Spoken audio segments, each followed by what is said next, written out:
Everyone. तो हम लोग शुरू करते हैं क्लास 10th फिजिक्स। चैप्टर है वर्क एनर्जी एंड पावर। इस वीडियो में हम लोग देखेंगे न्यूमेरिकल्स। पहले की भी वीडियोस देख सकते हैं आप, वहाँ पे हम लोग डिस्कस करें चैप्टर 1 के Q&A एंड न्यूमेरिकल्स।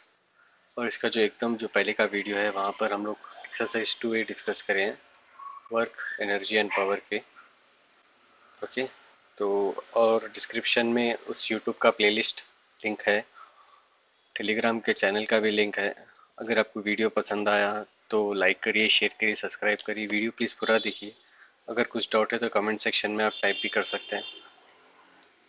ठीक है, तो चलिए स्टार्ट करते हैं। लास्ट क्लास में हम लोग थियरी Q&A में देखे कि वर्क का फॉर्मूला क्या है, पावर का क्या है, एनर्जी का क्या है। देखिए, वर्क तो ऑलरेडी देखिए, अगर फोर्स लगा है और इसमें डिस्प्लेसमेंट है तो फिर वो वर्क डन है। एनर्जी क्या है बोले तो आपकी काबिलियत वो वर्क करने के लिए। पावर क्या है बोले तो वर्क बाय टाइम। बस इतना ही सिंपल है ये। अगर आपको ये थोड़ा सा कॉन्सेप्ट और फॉर्मूलेस आ गए तो आप इजीली सॉल्व कर ले सकते हैं। वर्क कब होता है? अगर कोई डिस्प्लेसमेंट रहा तो ही वर्क होता है। अगर डिस्प्लेसमेंट जीरो रहा तो वर्क नहीं होता है। Work done is said to be zero, भले ही चाहे फोर्स क्यों ना हो। सर्कुलर जो रहता है ना, उसका भी वर्क डन जीरो रहता है। अगर फोर्स और डिस्प्लेसमेंट के बीच में अगर कुछ एंगल है तो तब फॉर्मूला थोड़ा सा चेंज हो जाता है। वाई? बिकॉज वहाँ पर हम लोग एंगल कंसिडर करते हैं। अगर फोर्स और डिस्प्लेसमेंट एक ही डायरेक्शन में है तब हम लोग एंगल जीरो लेते हैं और cos जीरो की वैल्यू हो जाती है 1। तो यहाँ पे सिर्फ product of force and displacement रहता है। लेकिन अगर उसमें कुछ एंगल है तो जब हम एंगल कंसिडर करके वर्क डन मालूम करते हैं। क्वेश्चन नंबर 1 यहाँ पे दिया गया, एक when a boy is acted on a force of 10 kgf। Force आपको ऑलरेडी दे दी, गेट्स डिस्प्लेस्ड बाय 0.5 मीटर, और जो डिस्टेंस है वो है 0.5 मीटर। आपको कैलकुलेट करना है work done by the force when the displacement is in the direction of the force.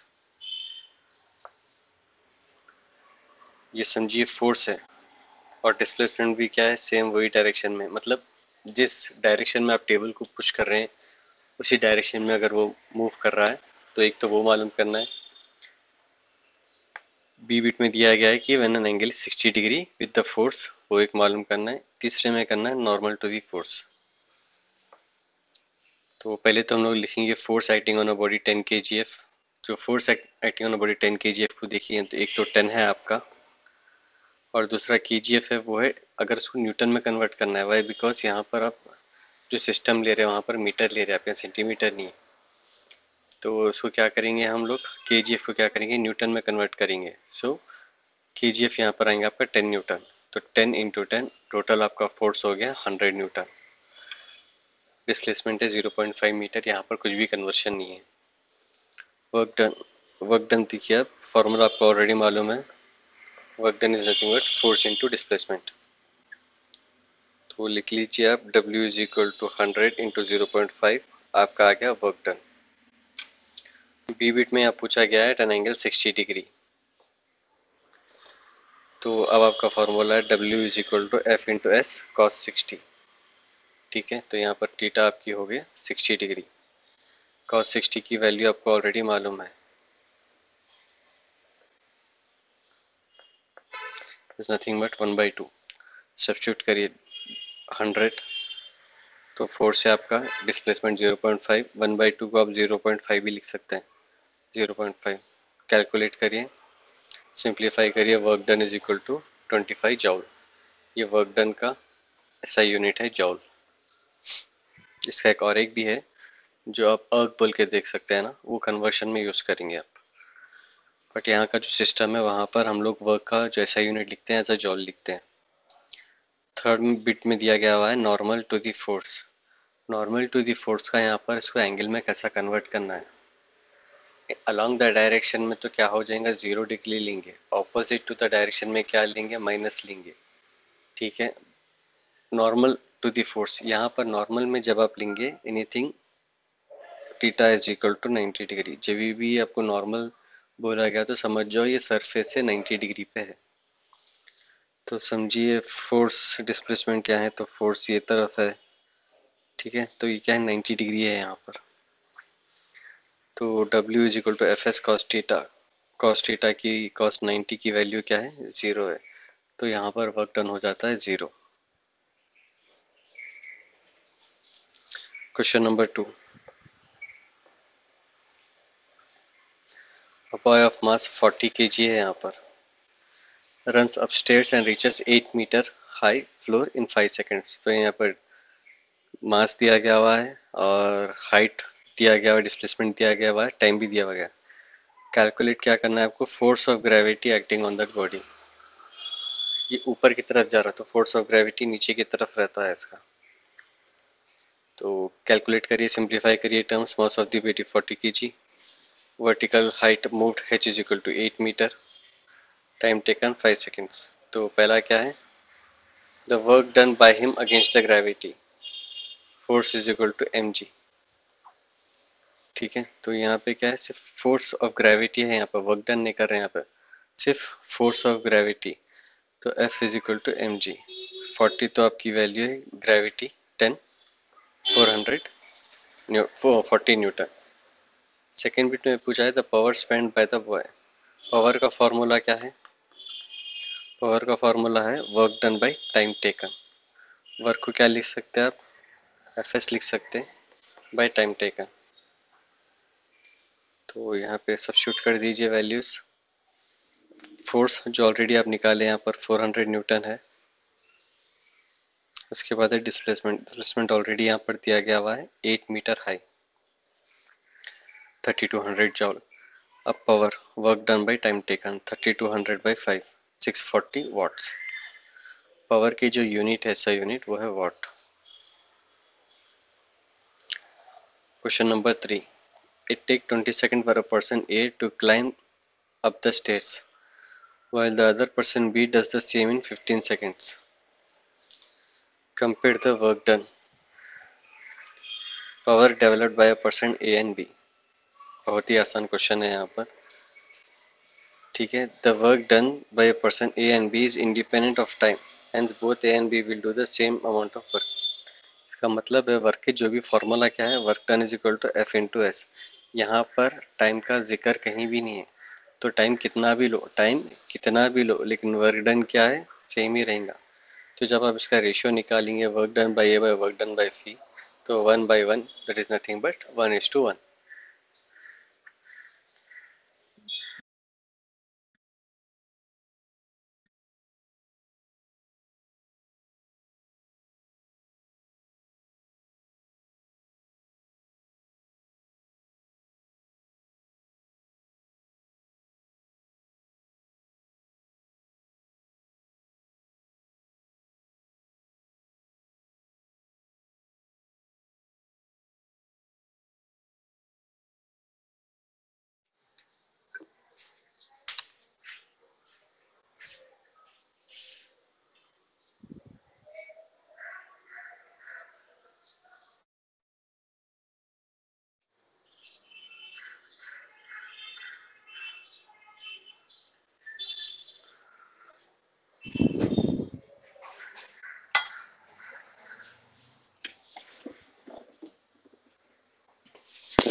तो यहाँ पर बी बिट में दिया गया हुआ है power developed by a person A and B.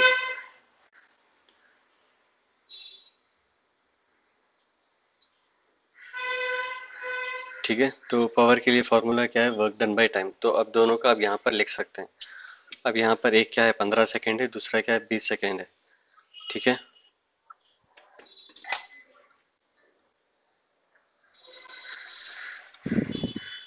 Work done वो तो दोनों 1:1 है, वो तो कैंसिल हो जाएगा। अब लिखना है आपको 15/20, बिकॉज ए क्या करा 20 सेकेंड्स, तो ए का क्या है नीचे डिनोमिनेटर में आएगा और बी का क्या है ऊपर आएगा। सो W/T1 by W/T2 which is equal to T2/T1। Okay, तो T2 है आपका 15 सेकेंड्स, T1 है आपका 20 सेकेंड्स। सिंप्लीफाई करिए, आपको रेशियो आ जाएगा 3:4।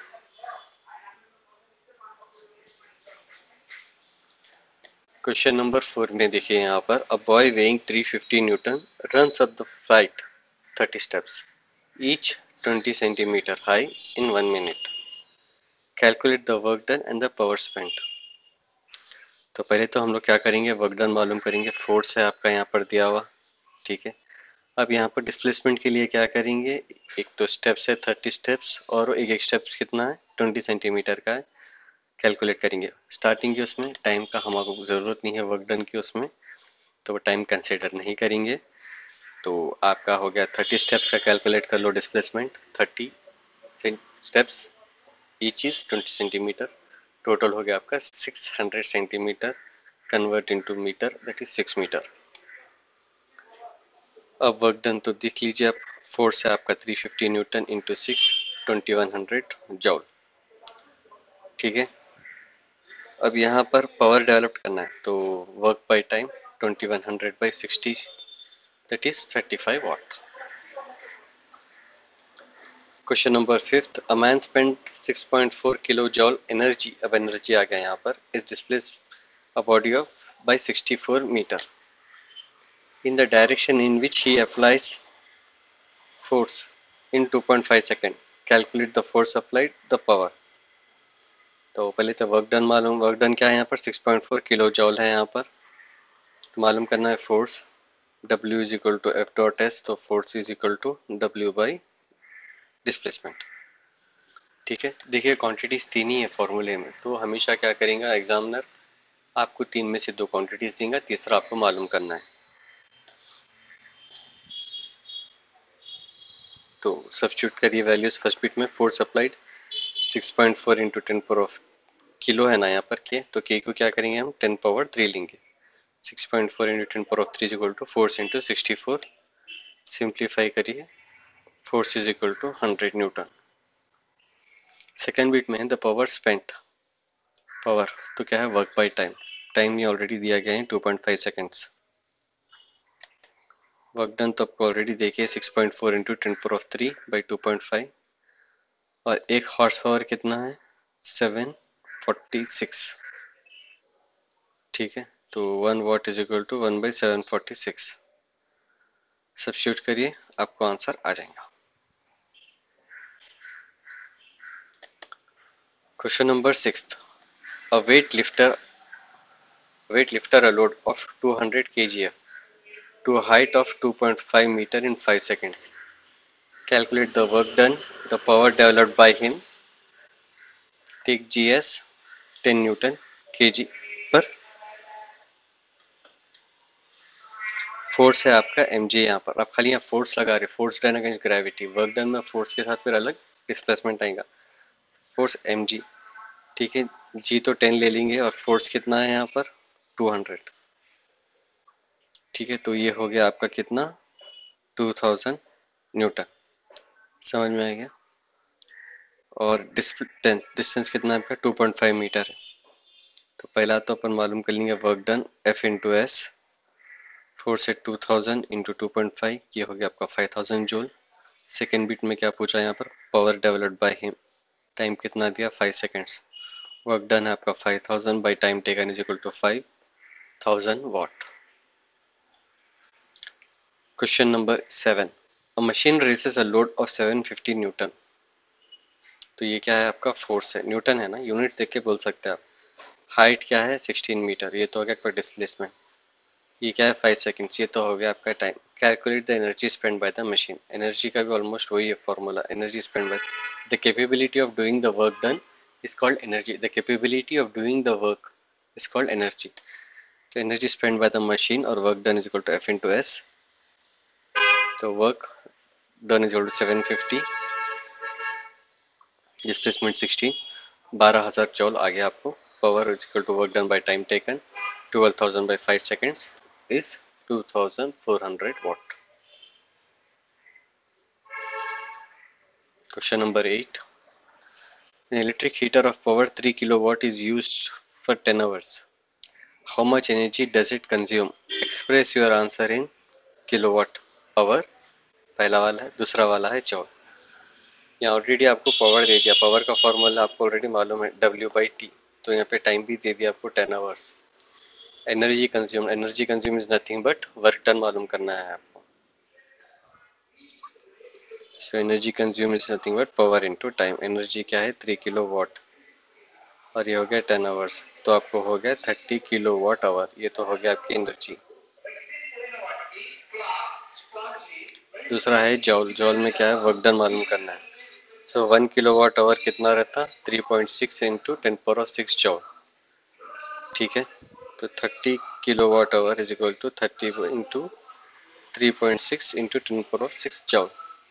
सिंप्लीफाई करिए, आपको वैल्यू आ जाएंगे। मतलब 1 जॉल की मालूम वैल्यू मालूम करना है, तो this by this. Question number 9. A boy of mass 40 kg runs up a flight of 15 steps 15 centimeter high in 10 seconds. Find work done. ये ऑलरेडी प्रीवियस प्रॉब्लम के जैसा है जो अभी थोड़ी देर पहले देखे, वही कॉन्सेप्ट पे कोशिश करिए आप करने की, आ जाएंगे। A water pump raises 50 liter of water through a height 25 meter in 5 seconds. Calculate the power which the pump supplies. तो पावर का है work done by time taken. ठीक है, तो पहले वर्क डन मालूम करेंगे। तो वर्क डन के लिए क्या है mgh। ठीक है, तो वॉल्यूम ऑफ द वाटर कितना है 50 लीटर्स, तो इसको क्या करना है 50 इंटू 10⁻³ मीटर क्यूब में करना है। डेंसिटी ऑफ वाटर कितना है 1000 kg पर metre cube. Mass of the water, volume of the water into density, because अपनी को मास होना है ना यहाँ पर फोर्स के लिए, तो मास के लिए क्या है, ये सिर्फ लिक्विड्स के लिए volume of the water into density. Volume of the water तो लिख लिया आप, और डेंसिटी भी लिख लिए, दोनों को मल्टीप्लाई करिए, आपको आ जाएंगे 50 kg, that is the mass of the 50 litre. ठीक है, तो 50 kg, फिर उसके बाद क्या है 25 मीटर, और ग्रेविटी है आपका यहाँ पर 10। 50 into 10 into 25 by time taken 5 seconds, 2500 watt. A man raises a box of 50 kg to a height of 2 meter in 2 minutes, while another man raises the same box to the same height in 5 minutes. Compare. Compare क्या क्या compare करना है, work done compare करना है and the power developed bye them. देखिए, अगर force और displacement same है तो कितना भी टाइम लेने दो वर्क डन उतना ही रहता है। आप अगर 1 मिनट में करें, आपके दोस्त 2-3 मिनट में करे, तो भी वर्क डन उतना ही है। तो रेशियो हमेशा क्या रहेगा 1:1 ही रहेगा। पावर डेवलप्ड बाय देम, अब यहाँ पे टाइम कंसिडर हो रहा है, इसलिए यहाँ पर वैल्यूज चेंज हो जाएंगे, दैट इज T2/T1। ठीक है, तो T2 क्या है यहाँ पर आपका 5 है, उस हिसाब से कैलकुलेट करना है यहाँ पर।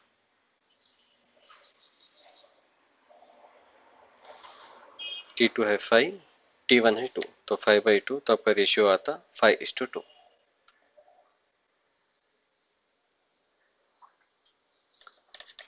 Question number 12. A pump is used to lift 500 kg of water from the depth of 80 metre. यहाँ पर ऑलरेडी मास दे दिया 500 kg है, डिस्प्लेसमेंट भी दे दिया, टाइम भी देखिए। Calculate the work done. Work done के लिए तो सिर्फ खाली दोनों बस है, 500 इंटू 80 मीटर, वैल्यू आ जाएंगे आपको। ठीक है, और यहाँ पर जी 10 लेना है आपको। ठीक है, दूसरा क्या है पावर विच वर्क, तो यहाँ पर क्या है टाइम दिया ना 10 सेकेंड्स, तो ये जितनी भी वैल्यू है उसको डिवाइडेड बाय 10 करिए, आपको आ जाएगा 40 किलो वाट। तीसरा है the power rating of the pump if its efficiency is 40%। Efficiency क्या है useful power by power input. Efficiency क्या है 40% बोले तो 0.4। 0.4 यूजफुल पावर कितना है 40 किलोवाट। पावर इन आउट निकालना है इनपुट, तो पावर इनपुट क्या है 100 किलोवाट दिए तो आपको 40 किलोवाट आएगा, बिकॉज एफिशिएंसी क्या इसकी 0.4 ही है। Question number 13. An ox can apply a maximum force of 1000 Newton. It is taking part in a kart race and is able to put a cart at a constant speed something. while making its best efforts calculate the power developed by the ox। तो यहाँ पे क्या है power का formula, work by time, ये यहाँ पर क्या हो जाएगा, वर्क इज इक्वल टू, जैसा नॉर्मली क्या है, फोर्स इनटू डिस्प्लेसमेंट। तो इसको हम लोग क्या करेंगे यहाँ पर मोस्टली, अब तक पढ़ रहे थे power is equal to work by time. अब यहाँ पर वर्क की जगह पे क्या लिखेंगे, एफ डॉट एस लिखेंगे बाई टाइम। ये है distance by time, distance by time is nothing but speed या फिर वेलोसिटी लिख लो आप। तो फोर्स इंटू वेलोसिटी, फोर्स आपको दे दिया 1000 न्यूटन, वेलोसिटी भी आपको दे दिया 13 मीटर्स पर सेकेंड। पावर की वैल्यू इजीली मालूम कर सकते हैं आप। लास्ट क्वेश्चन है, यही कॉन्सेप्ट पे बेस्ड है, ट्राई करिए आप, आपको आ जाएगा। थैंक्स वीडियो एंड तक देखने के लिए। वीडियो अगर पसंद आया तो लाइक करिए, शेयर करिए, सब्सक्राइब करिए। Thanks for watching.